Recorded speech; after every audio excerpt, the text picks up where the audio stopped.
Good evening, everybody. This is Cinnamon Noir. And this is the Ramen Shaman. Welcome back to Fez. He looks so happy. Gomez? Oh, yeah. Well, Skipping you call that through happy, huh? I mean, his movements are kind of happy looking. His face is pretty expressionless. He seemed to be smiling when he was sort of skipping through that doorway. Really? Because most of the time his mouth is literally a straight line.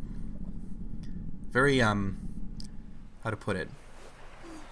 Unperturbed, like serene, but not happy. I don't know. He's got a silly-looking design. That makes him look a little bit happy.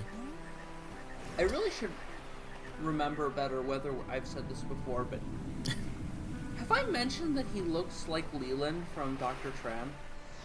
I don't know if you have mentioned that. You mean the Whorehound Cough Drop character? Mm-hmm. I forget where it's mentioned that he's a Whorehound Cough Drop. It might not be in the cartoons at all, but I think I read it in a wiki somewhere. I always thought that was a weird detail, because Whorehound candy is really old-fashioned. You know, it's like something your grandma would have had. The creator of Dr. Tran does seem to have a thing for, like, old-fashioned stuff, though. Yeah, he is kind of old-fashioned. For instance, all his videos came out 300 years ago. And he hasn't uploaded any time in the last decade. Yeah. Yeah, I'm kind of still bitter about that. I understand the originals were made for, like, film festivals and stuff like that, and not on an internet content kind of schedule, but still. Like, come on, just make more. It's great stuff. Everyone loves it. It's like Homestar Runner, except Homestar Runner, they started making it again. Yeah, what happened with that? Are they still making it? Oh, yeah. It's just on a much more laid-back schedule these days, because they have real jobs. They didn't have any big fanfare or anything like that. I think they actually dealt with it exactly the right way, which is just start doing it again, and don't make a big thing out of it. I appreciate it a lot. Anyway. Good. So this is kind of a weird room. We cannot get up there. So what we have to do is take advantage of a special quality of this room, which you may have noticed, is that it's curved in on itself. Einstein would have loved this room. It's curved like space-time. Actually, Einstein said all space-time was curved, so technically this room wouldn't be special, but... And just to further prove that space-time is curved, we are not going to warp anywhere, because I've forgotten what actually happened. Anyway, back we go to the waterfall. You'll notice we used a bomb to get in here, and in fact, the next big section that we're heading to is going to have bombs all over the place. That's basically the mechanic. Nice. It's interesting. Bombs are one of the few mechanics where rather than being restricted to one area, they are the focus of one area, but they also show up all over the place in other areas. It's a little bit odd. There's also a secret door in this waterfall room that I think we unlock a little bit later. It requires code mastering, so... In the first couple episodes, I don't show any evidence that that even exists. We will eventually solve the simpler code in this game. The more complicated one is the language, and I'm not going there. Fair enough. Even though I am a language expert. But I'm not a fake language expert. Also known as a cryptographer. Artifacting? What? Oh, mine's not artifacting. I saw some distortion. I couldn't tell if it was intentional or not. That's the great thing about Fez. No one can tell if your computer sucks when you're playing it. I forget which game it was, but I heard that used as a complaint, like... The music was glitching out for several hours before I realized it wasn't intentional. Well, that's a more difficult thing with a soundtrack, I think, because soundtracks are more often kind of glitchy and annoying than graphics are. This is kind of a creepy little room, this one. It has those stalactites in the background. And another thing about this area is the weird cages just hanging in midair. I do not know what those things are for. My one idea is that since this area looks kind of like a mine, those might be like canary cages. This was a bad idea. So I think those bombs actually kill you, but since when you like die in this game, you respawn where you last were. If you get killed in one place, you just respawn immediately where it is, so it's kind of hard to tell. Anyway, what I should be doing is jumping over... You get killed in Fez, you die in real life. No. When you die in real life is when you try to solve the cryptography in Fez. Oh god. Oh, speaking of glitches, this is one thing that we cannot blame on my video encoder. This is a bona fide glitch. That bomb just stays right where it is, in midair, while other bombs spawn below it. It's a visual artifact. I also find it bizarre that, like, handling high explosives at close range doesn't kill him. No, that's my point, is I think it does. I just didn't notice. Oh, God. Anyway, I forgot something here which is pretty important. I'll talk about when I actually managed to do it. First, I'm actually... Well... Let's, as my dad would say, do that again without the oops. Okay, so... Oh, and now I really am wearing the blast mask. Thanks to another glitch. Anyway, let's head in here and get that little cuboid. Yeah. No, what I actually need to do here is... You know how in Fez you always shift dimensions? Well, we need to shift dimensions while the thing is in the middle of exploding to make sure that it explodes completely. Basically, we need to make the explosion travel from screen to screen. Oh! So right at the moment when it gets to the edge, you flip. That's really cool. Yeah, it's pretty cool. I like that it's kind of muted, too. Mm-hmm. Oh, and it digs out a tunnel for you. Mm-hmm. Yeah, you need to make sure to get through it quickly because those little broken bits will respawn. And crush your tiny little body. Well, that's not the important part so much as that you can't get through. Gomez doesn't care how many times he gets blown up. I'm glad we have our priorities in order. Yeah. He's like Ran from the Bob and George webcomic. He just can die infinitely many times and eventually people stop worrying about it. Have you ever read Bob and George? I've never read that. I used to love Bob and George. I think it started when I was 16, roughly. And I read it when I was in college. And we've got another big tower here. I'm going to go ahead and solve this one before moving on to the door we opened. This one's kind of cool because you have to make these towers link together in order to make it work. That is really clever. Mm-hmm. And you have to...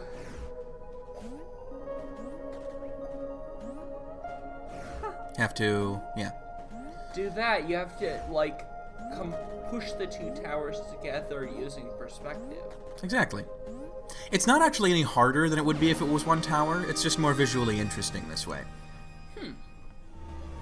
And since this is the end of the line, they give you another warp, but we have another door to go through. At the bottom of this tower. Or rather, not that tower, but the tower we're on now. It's important to be precise about these things. So there's a treasure chest in here. There's also a ladder leading up to one of the broken areas. A little strange. But I don't think it affects the way we get the bomb there. All we need to do is we make sure we get the bomb on a different side. Whoa. Shifted a little early there.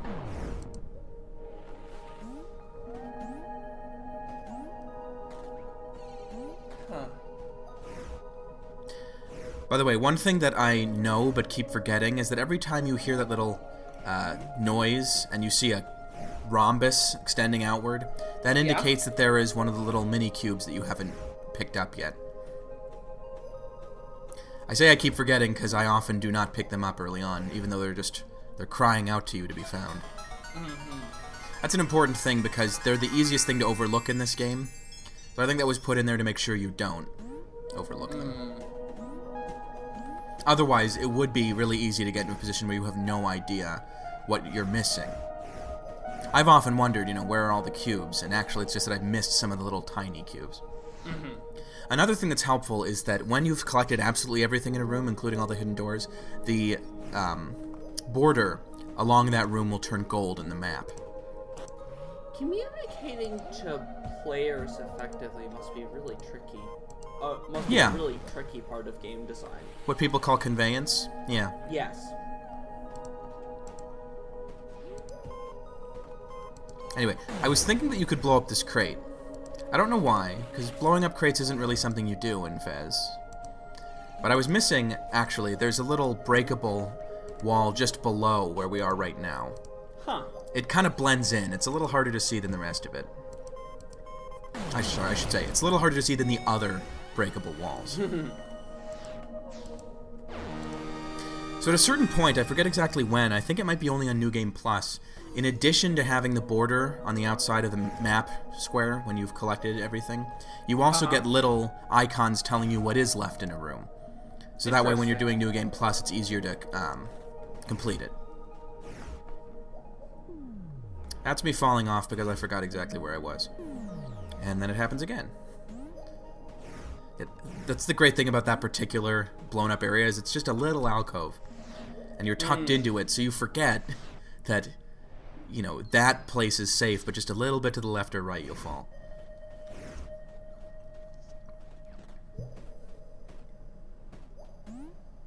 Anyway, we're heading back here.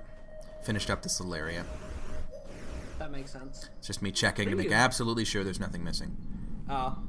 And because we're transferring areas, another little load screen. These load screens aren't too annoying in Fez, but they are fairly prevalent. You'll probably run into one every 10 minutes or so. It happens. It's going to be a while before we get the really secret door in here, which requires entering a code on the waterfall. But for now, we're just heading back. I think there's also one more bombable area I haven't gotten yet. And I'll never get it if I keep falling off. Yeah, one slightly annoying thing about Fez is that even though there are some nice shortcuts in some areas, they don't have shortcuts in all the areas. So when you accidentally push yourself off and lose a lot of progress, that can be a little annoying. Nah, yeah, I can see Oh, that. I actually did open up that door. My mistake. But up top, there is a door in a tree that we have not gone through yet. And it leads to another mushroom kind of area. Pretty far away from the big mushroom area, but... Anyway, here we have a typical bouncing mechanic. You see this in a lot of platformers. For some reason, this area, even more than others, gives me a really strong Minecraft vibe. Minecraft, huh?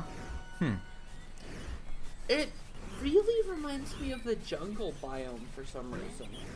Oh, one of the later additions to Minecraft. Yeah, I never saw people play much Minecraft when the jungle biome was added, so I don't think about it much. And the mushroom. This reminds me more of Mushroom Hill Zone from Sonic and Knuckles.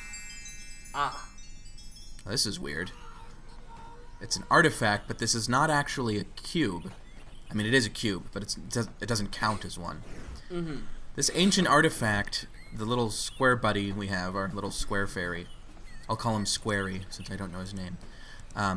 Squarey tells us it was probably used to learn how to write. Which means, I think if you study it, any of the cubes you get, by the way, or artifacts, you can turn them around using the same buttons that you use to shift dimensions. And that will sort of let you see it from all angles, like in Resident Evil, so you can tell what it is. That one, I think, there's one in the game that teaches you numbers, and there's one that teaches you letters. But you have to know what they mean. You have to figure them out. The numbering system in this game is kind of complicated. At one point I thought I had figured it out, but I actually didn't. It's not very intuitive. Then again, a lot of people's, numeral systems are not entirely intuitive. And the names we call them by, Like the things that are commonly called Arabic numerals were not invented in Arabia. This is kind of a commonly known internet fact. They're from India originally, from what I've heard. Ah, that makes sense. Yeah, they were apparently spread by the Arabs to Europe. Yeah, that would make sense. By the way, this little purple pillar we see right here, I don't know if you've noticed anything unusual about it when you look closely. It's a little hard with me shifting all the time, but maybe you can look at it now. You notice anything about it? Okay. I'll just give the game away about it right now to start with. It's constructed of a lot of different tetrominoes stacked on top of each other. That's what that large, strangely designed shape means. And that relates to a code that we're going to figure out later. basically a code for a series of button presses, and if you input them, something special will happen. Here we go.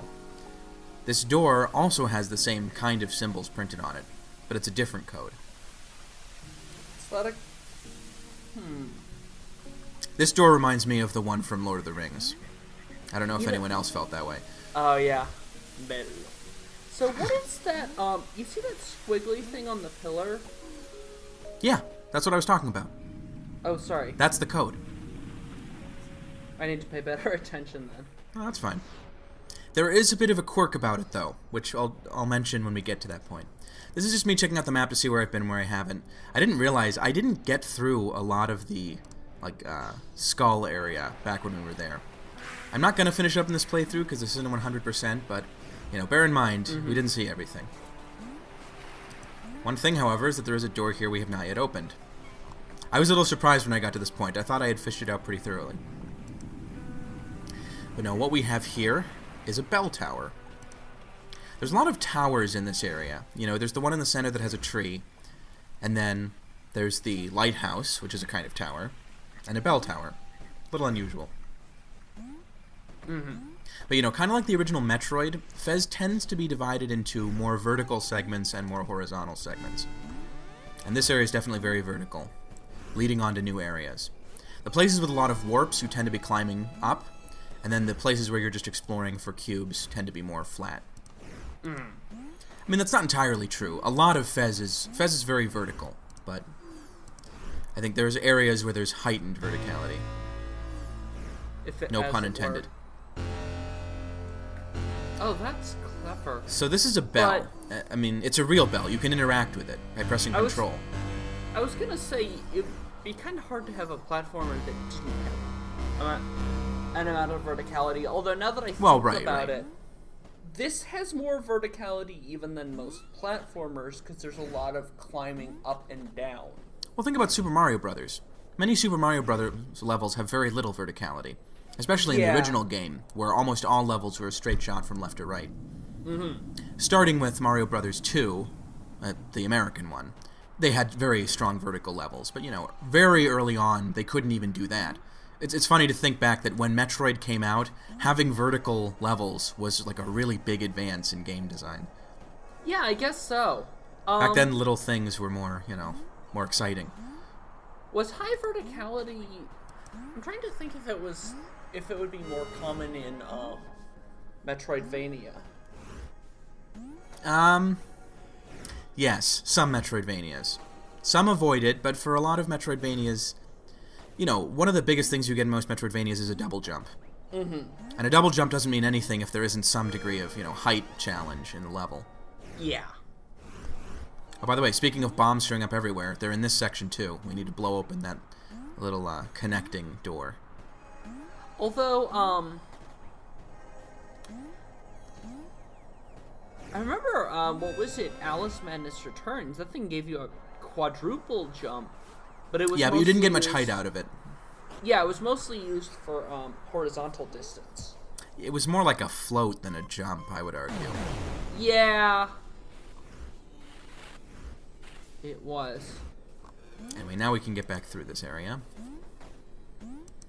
I initially wanted to check out the lower tower first, but then I realized we'll probably be coming back there anyway. Fez presents you with a lot of kind of difficult choices about what you're going to do when. Because you tell yourself, I'm just going to go through this one area, and we'll spend a little time here and then come back. And then 45 minutes later, you're on the little side track you were on earlier. And you never got back to the area you wanted to go to. True enough. Anyhow. I'm just messing around, but really we just need to cross this gap and get up to that door with this very strange, large, square object in the background here. Some kind of megalithic statue, it looks like. Yeah, wow, that is big. It's pretty freaking Bigger huge. than I thought, yeah. It doesn't look as big in the background, obviously, but it's pretty huge. For some reason, I thought that was a platform. Don't know why. And the soundtrack is getting very strange. Yeah. So yeah, it's a big cube with a cube hole in the middle and a little cube to get. It's like the Triforce, only one-dimensional. Okay, this is kind of ominous. I know you used that word earlier, and I was... Yeah, this area... Sure. This area reminds me a little of Eco, to be honest, with its style. Oh. I also like how the cube got completed while I was on the wall. Mm-hmm. So Gomez is just jumping up in the middle of nowhere. So Squarey is mentioning here that we have 16 cubes, so now we can go through what looked like the final door. Although for all we know, it might not be. Spoilers, it's not.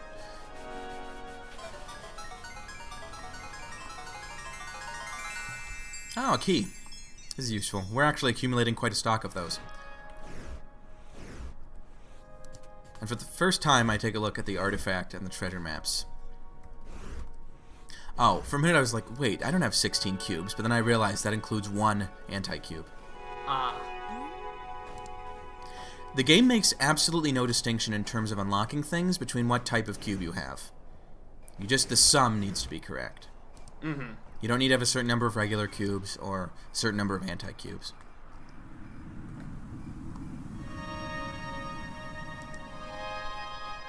So here's another room that looks a lot like the past one. It's these giant... What's interesting about these things is that they're square, but they're also very narrow. You know, they have almost no width at all. Which kind of reminds me of the area we saw last episode, where the ancient people lived. The people who didn't know about the multiple dimensions, who had one eye. And I wonder if maybe this is supposed to be another area where they lived. I don't know, it's possible.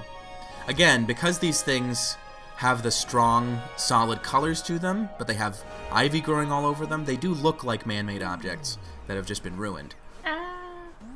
Yeah. Take some nasty falls in this game. But I have to say, Gomez's jumping span is actually pretty good. Better than in a game like Mega Man. Mm-hmm. Which is important, you know. Fez tests you more in terms of getting around than many other games do. Yes. So you need a good jump. You need fairly tight controls. That's almost the bare minimum for a game like this, but... Well, games that are really stingy with your jump distance tend to be annoying. Right. Unless it's really unimportant. I'm finding it hard to think of a game where jumping is unimportant. I mean, like a lot of the 3D Zeldas, it's not important, but that's because Link can't jump anyway. Yeah. I mean, it's one thing if they disable. That's weird. Squarey is telling us that we can't change perspective in this area because of an artifact that's preventing it. So this is a weird room. As we were just told, your ability to move things around is limited here, which leads to a special kind of challenge. We can only change perspective when we're holding onto this thing and moving it. So in this room, positioning is even more important than it usually is. Yeah. Because every time you're trying to get around, you can only be in one particular perspective. There's not much in this room, though, so you don't have to spend a lot of time here. Oh, I thought you could... Oh, never mind. There is, however, I think a door that I can go in this room. Yeah, there we go. A little purple door.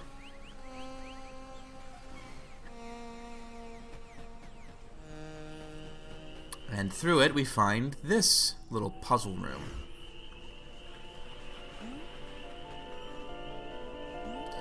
So I'll just let you look at it for a while and see if you can work out what we're supposed to be doing here. Huh. Well, that was wrong. Oh! Have you noticed something about the blocks and the big block? Yeah. Yeah, they have interconnecting lines. Yeah. So, basically we're going to play Pipe Dream with these. We need to get that golden fluid to go all the way to the end. One of the simplest of all the puzzles in this game, but Yeah. it's fun. Oh, and I didn't notice until just now there's one missing. So in addition, we have to do the little jumping with this. Poor Gomez. The thing looks... I mean, It looks like it weighs more than he does. It does, because it compresses him to easily 1/2 of his normal height. Poor little guy should have like a massive hernia right He's also terrible. Like, he doesn't have any conception of how you're supposed to carry things. You know, they say lift with your legs, not with your arms or with your chest, but he's lifting with his head. Yeah, lifting with his neck, that would be horrifying. Oh, Yeah, remember, God. remember, push from the neck. Anyway, as our reward, we get to go in this room where there is an anti-cube. And some very creepy-looking faces. I'm reminded of the Giorgio de Chirico painting called The Disquieting Muses.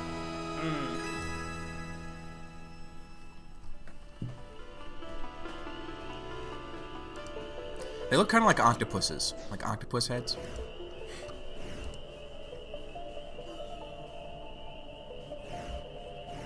Anyway, that was just a little digression. Not much to be done in this area. The really sadistic thing would be if each anti-cube nullified a cube. Oh, so like you had to collect all of one kind at the same time? But In a so you shorter could game, collect that could all actually the be an interesting cubes mechanic. in the game and still not be done. Yeah, right. If it was like a shorter, smaller game, like maybe one offered for free, I would think that would be a really clever idea. Otherwise, it would just be naked trolling. Mm-hmm. Which, I mean, you know, I might expect that from someone like Phil Fish, but... Well... The annoying thing about this is you can't tell from what it looks like on top whether it's the one with the door you came in. But the thing is that you have to switch it at the top. So if you make a mistake and you don't remember the like landscape, you can end up really screwing yourself over. Oh, and I also needed to get that other little cube. I was gonna say, Phil Fish post Fez, I could see engaging in that kind of trolling. I don't know how bad he was prior to this game. Yeah, maybe you can team up with Jonathan Blow and just make the game designed to piss off everybody. Can you imagine those two actually trying to collaborate on something? I think they'd hurt each other a lot more than they'd hurt anybody else, to be honest. Yeah. That's... Oh, great. More glitching. Not actual Fez glitching, but, you know. Mm-hmm. I think the real reason they put this in, and it does tend to show up just randomly, is just to make getting around these rooms more interesting. Because you do go around them a lot. So, with the little... Do those things hurt you when you touch them? Oh, they'll kill you instantly and send you back to where you were, so you have to avoid them. Oh, I thought... However, it is always possible to get through the room even when they're there. They're not a temporary impediment, it's more like they change the way the room works. Oh, They're like an added difficulty level. You already saw the Tetris blocks in the stars, right? Oh, yeah. I think I even mentioned to you that they were a hint. Probably. But yes, I've noticed them. I originally thought they were only in one area, but no, they appear in the night sky no matter where you are. Yeah, it's a constant. A little unusual, since the other language in Fez doesn't give the impression of being something that's natural. It's just arbitrary, like most linguistic things. But apparently the Tetris code that we're going to discover is based in actual nature. It's a little unusual. I'm holding off on going into detail on what that code is until we find the room that actually explains it. I wish there was an equivalent to that for the language system.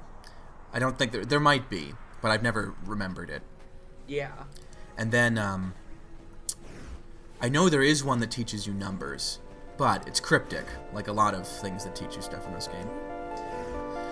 So this is a bit of an unusual puzzle room. In here we have to make a shape that corresponds to the shapes that you see on the side of the wall. But the thing is, this is a three-dimensional shape you're making. But you have to build it up in a series of two-dimensional layers. Which means you're never really seeing the full object itself. You only see its cross-section from any one part, which makes it confusing. I've always had a lot of trouble getting this puzzle done right. You know, you manage it, but it just takes a while to figure it out. So it's very easy to get this done correctly from one perspective. But then you turn it and you see that, like, from this perspective, the second block is in the wrong position. It's also a little difficult to move them once you've gotten them into position. I think if you drop down from the top one, it's a little easier to pick it up.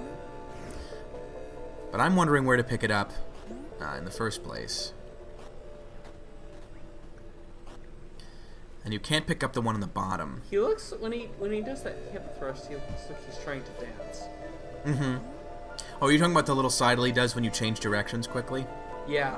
Yeah, I love that thing. It's like the little hip slide that Kevin McAllister does in Home Alone 2. Pete Townsend, risky business. Pete Townsend again. Sorry, that's from the John Tron review of that game. So, one odd thing about this is, not only was that out of place from the other perspective, but it was actually not even on one of the little magnetic things. I don't know how that happened. Very unusual perspective I got into. Yeah, it kind of pokes your brain a little bit. The one thing I really don't like about this section is that it's really hard to pick up the second one that you've laid on top of another block. Yeah. They make that way too painful, in my opinion. You know, maybe if you could, like, pick up the block on the bottom, and then that one would, like, I don't know, the other one would fall down. Yeah, that would be nice. It's really not, it shouldn't be that difficult to get either. Right. I don't think there was much of an incentive for them to really polish up this variety of gameplay, because you do it so little. There's not a lot of block stacking in this game. I've noticed in general, you know, maybe this is just me, you know, pontificating, but it seems to me that mechanics that are not used often in the game they appear in, that are just little gimmicks, tend to get a really low amount of attention from the developers. And they tend to be not polished at all. That's why it's dangerous to have a game where it's all just gimmicks. Yeah, because nothing will be polished. Switches gameplay molds repeatedly. Right. WarioWare never really had that problem, but then again, you're doing very simple things in WarioWare. Yeah. I mean, with WarioWare, it's basically, does the one action they do reliably work? That is one clever thing about the design of WarioWare, you know, just to do a huge tangent, is that because you almost always have only one button press in each game, the mechanics don't have to be polished. They're simple enough that they feel good no matter what you do, pretty much. I think that's the secret of how you can make 150 mini-games without making it get, you know, tedious or have a lack of attention to detail.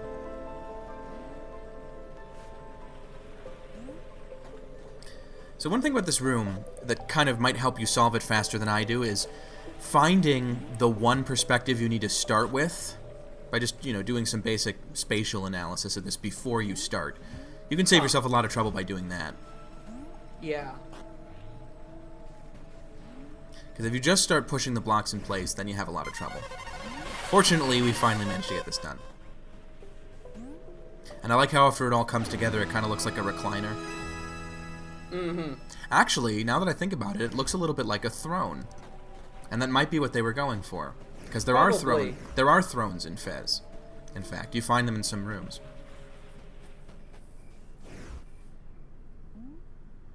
Wow, how am I going to get off from there? That's how. So I don't want to get back around to the door the proper way, so I'm going to do it the cheap way. Which is to jump. If you're in midair and you shift, it is much easier to get from one section to another. Though, again, not really easy. You have to make sure you have a lot of height in midair. Yeah. So like that. Probably didn't save any time at all because of the several failed attempts, but I did it my way, and that's what's important.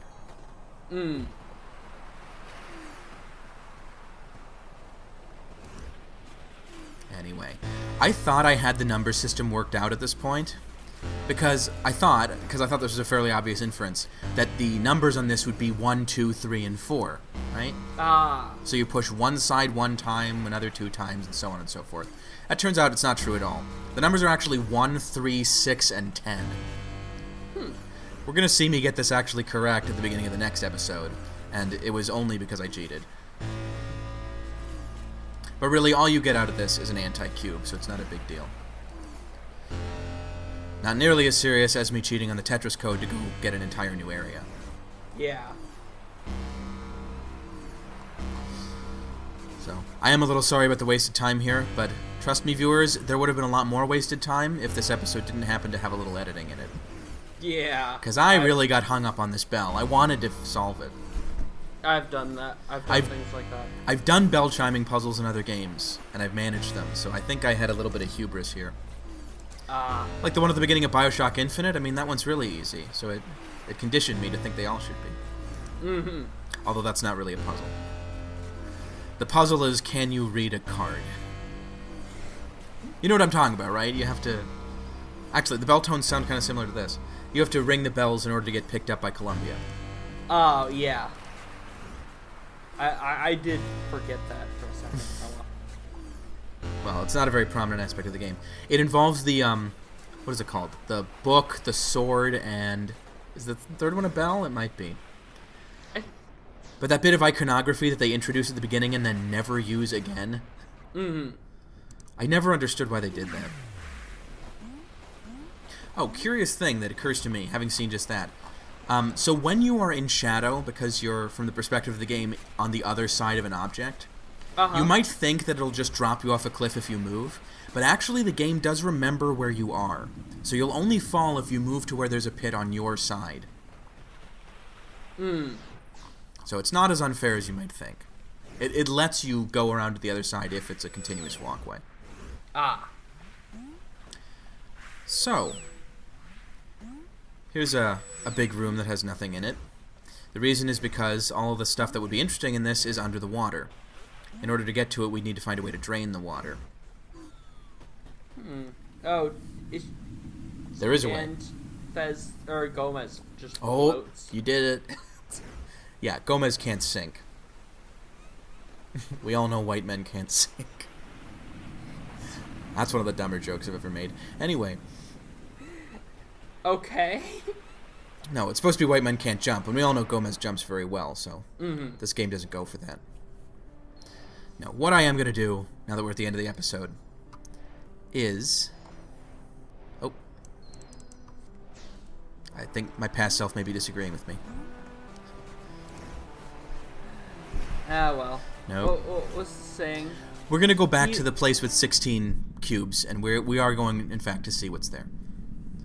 What's the saying? My future self has had something against me ever since I started putting on weight.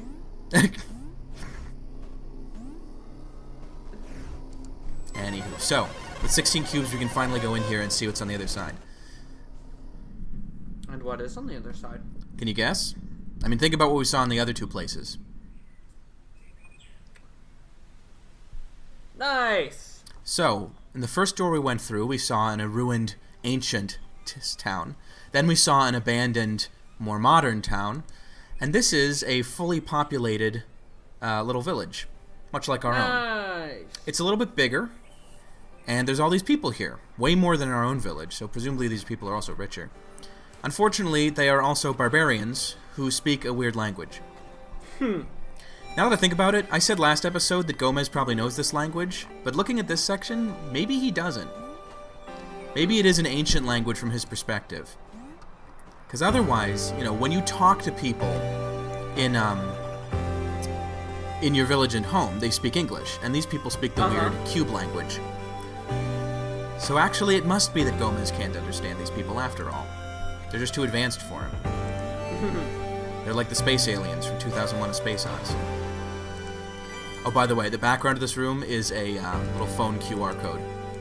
This place is full of QR codes. I'm not sure what they mean, because I don't do that QR code stuff. But this game was very trendy at the time. It was using those QR codes. Oh, and it turns out there's another door. We're not finished yet. Probably look it up as soon as the video's off. Look at what the QR codes mean? Possibly, yeah. Oh, you can do that. I mean, I don't care. And these people actually have a little rotating owl statue in their own home. You know, we have to travel a long way to see one of these things, but these people have modern conveniences. Everyone ought to have a giant stone rotating head owl in their home. It's a basic convenience, not a luxury. It's a necessity. Yes, exactly. For these people. These people have the first world problems of this universe. And we're going to steal from them. But just a key. Of course we are. Also, these people have drawings of squids on their walls. Which I think the ancient people did too. So maybe there's something vaguely Lovecraftian about this. Maybe these people worship Cubist Cthulhu or something. I don't know. They also have running water, so that's nice. And they all seem to wear these weird headbands that kind of remind me of Naruto. I don't know what's with that. I think it's the guys who are wearing headbands. It's a clan of weebs. That's exactly what they are. We all know that weeaboos are the most advanced people in the world. I mean, I know that. Anyway, this is the number room. This is the room that tells you what numbers mean. So basically, I think the first one is saying that's either 0 or 1 on the left, because it's like a one-dimensional thing. Next is a line, so that should be the first square, possibly. The next one is a square, and then the other one is a square squared. I think it might proceed in 1, 2, 4, 8, or something like that. But I'm not really going to focus on that. Good night, everybody. Good night, everybody.